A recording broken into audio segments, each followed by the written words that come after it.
Today we're celebrating the feast, the solemnity actually, of the Assumption of Mary. And it's a powerful day that we remember Mary, who is our Theotokos. Theotokos is an ancient Greek word that means God bearer, because we recognize that she was the one who brought Jesus into the world. Today is, maybe you could say, a typically Catholic solemnity because it's the day we celebrate that Mary was assumed into heaven.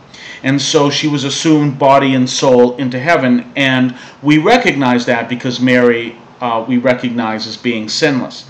Now, our Protestant brethren don't particularly care for this doctrine many times because they believe that Mary was a sinner who needed salvation. We believe that Mary did need salvation because she was fully human, but she was not divine. But because she participated in the salvation of the human race, in the way she participated, that she was filled with grace from her conception, and in light of that, that she was born sinless and she lived a sinless life. As I say, our Protestant brethren for basically don't believe this. But one of the reasons why this is important, because we have to realize who she is. If you go to an art museum, and here locally we have, among others, the Museum of Fine Arts, where you can see ancient paintings of Mary and Jesus. Usually, Mary as mother and Jesus as child. If you look carefully in that painting, you're going to see two figures who represent Adam and Eve. And the reason why those two figures are in a lot of paintings that show Mary and Jesus as mother and child is because, again, we recognize Mary and Jesus as the new Adam and the new Eve. Actually, the new Eve and the new Adam, respectively. And so they are the ones who undo the original sin of Adam and Eve. And you recognize in the gospel something very important. In both cases, in Mary's case and in Jesus' case, they both have a point where they have to make a choice to do the will of God. And so in Mary's case, the angel Gabriel appears to her, asks her if she will do this favor for the Lord, and she says yes.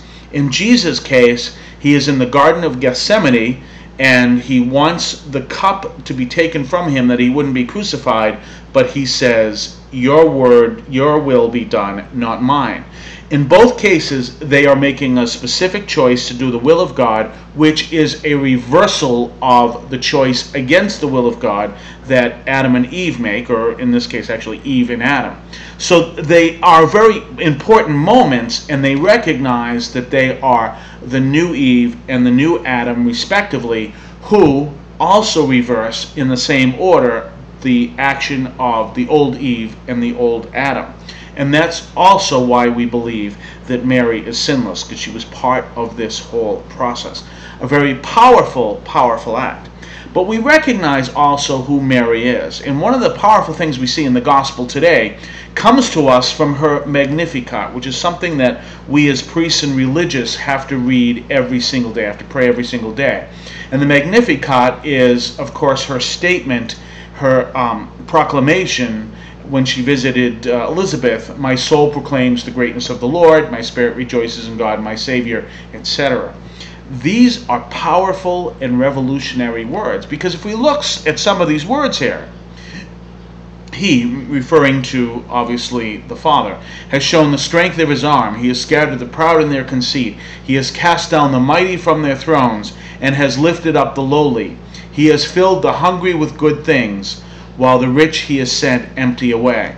Now this is at the beginning of the Gospel of Luke, and we see that same theme pass all the way through Luke in the words of Jesus, as well as we see the words of Mary.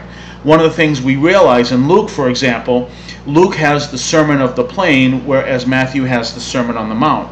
The Sermon on the Mount is strictly focused on blessed be, the poor in spirit, blessed be the meek, etc., etc. Whereas the Sermon of the Plain has also these Beatitudes, but it also has the woes. And among the woes, woe to those who are rich, woe to those who laugh now.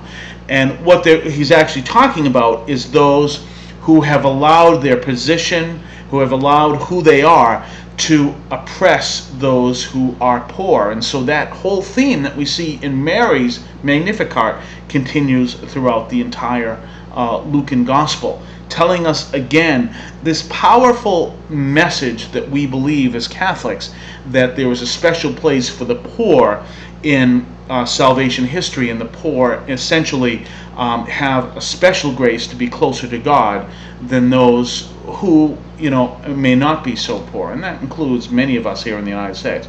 So we look at that and we recognize this whole theme, but it begins again all with Mary, because Mary is the new Eve. Mary is the one who reverses the work of the old Eve, who was the one who also, with Adam, brought sin into the world through Adam and Eve, and now through the grace that is bestowed upon Mary and through the incarnation of Jesus and his death and resurrection, we have all that salvation that comes to us, and we recognize Mary's part in a special way today in the Assumption. Have a good day.